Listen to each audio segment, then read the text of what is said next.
नमस्कार दोस्तों, समाज में होने वाले विभिन्न प्रकार के विवाद और मतभेद को सुलझाने के लिए न्यायालय की व्यवस्था की गई है।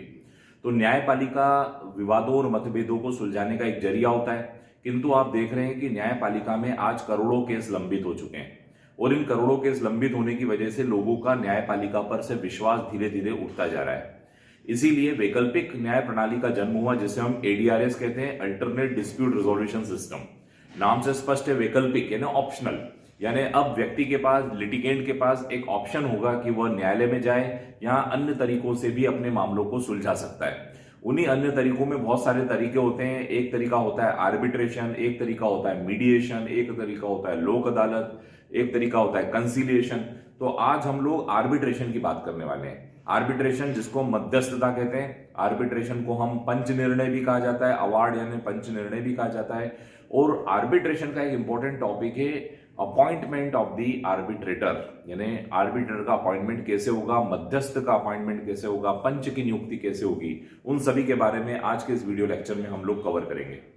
तो आर्बिट्रेशन एक प्रोसेस होता है, आर्बिट्रेशन एक प्रक्रिया होती है जो न्यायालय के ही समानांतर होती है। It is just equivalent to the court, लेकिन जितनी न्यायालय में औपचारिकताएं होती है, इतनी औपचारिकताएं आर्बिट्रेशन में नहीं होती है। यानी फॉर्मेलिटीज कम होती है, लीगल प्रोसीजर सिंपल होता है और इसके ऊपर कोई ऐसा भी जो न्यायाधीश जो होते हैं वो कोई जरूरी नहीं कि एलएलबी किए हुए हों या जुडिशरी के एग्जामिनेशन पास किया हुआ, कोई भी व्यक्ति आर्बिट्रेटर हो सकता है, यानी पंच कोई भी व्यक्ति हो सकता है। किंतु इन प्रैक्टिकल फील्ड में देखें तो लगभग पंच वही अपॉइंट होते हैं जो सेवानिवृत्त न्यायाधीश हैं या जो अधिवक्ता हैं, जिनको कानूनी प्रोसेस की जानकारी है, जो इम्पार्शियल हैं और जिनको पूरी विधिक प्रक्रिया का ज्ञान होता है। नॉर्मली आर्बिट्रेटर वही बनते हैं। आइए आज के इस टॉपिक में हम कवर करते हैं आर्बिट्रेटर का अपॉइंटमेंट। तो today we are going to discuss over the appointment of the arbitrator. तो आज के इस वीडियो लेक्चर में हम लोग कवर करने वाले हैं मध्यस्थ की नियुक्ति। तो सबसे पहले मध्यस्थ वह व्यक्ति होता है जिसे हम अंपायर भी कह सकते हैं, जिसे हम पंच भी कहते हैं, जो दो लोगों के बीच के मामले को सुन के निष्पक्षता से निर्णय देगा, उस व्यक्ति को मध्यस्थ कहा जाता है। तो आर्बिट्रेटर जो है एक प्रकार से एडीआरएस का ही फॉर्म है। एडीआरएस मतलब अल्टरनेट डिस्प्यूट रिजोल्यूशन का ही एक फॉर्म है, वैकल्पिक विवाद निवारण प्रणाली का ही एक तरीका होता है। और आर्बिट्रेटर के बारे में आर्बिट्रेशन एंड कंसिलिएशन एक्ट 1996 के अंतर्गत प्रावधान किया गया है।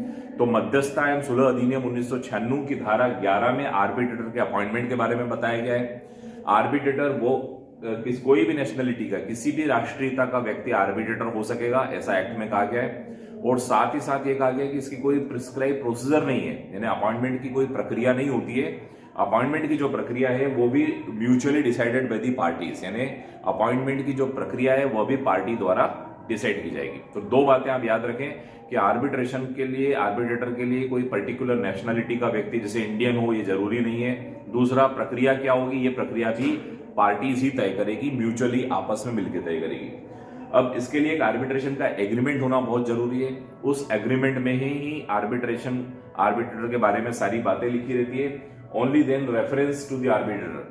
यदि आर्बिट्रेशन एग्रीमेंट में क्लॉज डला हुआ है कि मामला आर्बिट्रेटर को जाएगा तो ही रेफरेंस जाएगा।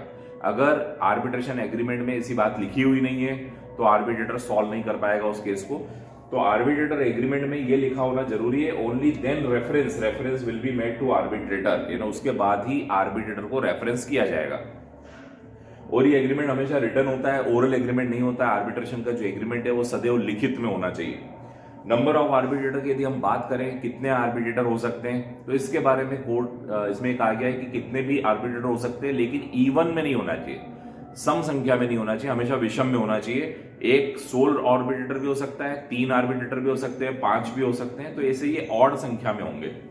It should not be even and parties are free to decide the number of the arbitrator. और पार्टीज फ्री है आर्बिट्रेटर की संख्या को भी डिसाइड करने के लिए। इसके बाद हम बात करते हैं क्वालिफिकेशन ऑफ आर्बिट्रेटर की। आर्बिट्रेटर की क्या क्वालिफिकेशन है?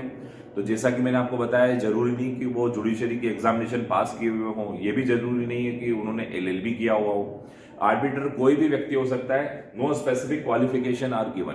किसी प्रकार की स्पेसिफिक क्वालिफिकेशन नहीं बताई गई है, कोई विशेष योग्यता अथवा गुण का उल्लेख नहीं किया गया है। साउंड माइंड होना चाहिए, व्यक्ति को मेजर होना चाहिए, साउंड माइंड होना चाहिए, स्वस्थ चित्त होना चाहिए और वयस्क होना चाहिए और प्रोफेशनली एक्सपर्ट। जिस भी चीज का उसको मामला सॉल्व करना है उस मामले में वो एक्सपर्ट होना चाहिए, प्रोफेशनली एक्सपर्ट होना चाहिए। लेकिन एक बात है, ड्राफ्टिंग स्किल उसकी मजबूत होना चाहिए, ड्राफ्टिंग अच्छे से कर सके, इम्पार्शल और फेयर होना चाहिए, यानी निष्पक्ष होना चाहिए और उचित होना चाहिए। तो नॉर्मली जो सेवानिवृत्त न्यायाधीश होते हैं या ऐसे अधिवक्तागण होते हैं जो एडवोकेट्स हैं जिनको कानूनी प्रक्रिया की जानकारी है, नॉर्मली उन्हीं को ही आर्बिट्रेटर अपॉइंट किया जाता है। और ऐसे लोग जो प्रोफेशनली एक्सपर्ट हैं उन व्यक्तियों को भी आर्बिट्रेटर के रूप में अपॉइंट किया जाता है। तो यह है मित्रों आर्बिट्रेटर का अपॉइंटमेंट यानी मध्यस्थों की नियुक्ति, पंचों की नियुक्ति के विषय में आज का video lecture. I hope you enjoyed this lecture. Kindly subscribe my channel law easy. Thank you so much.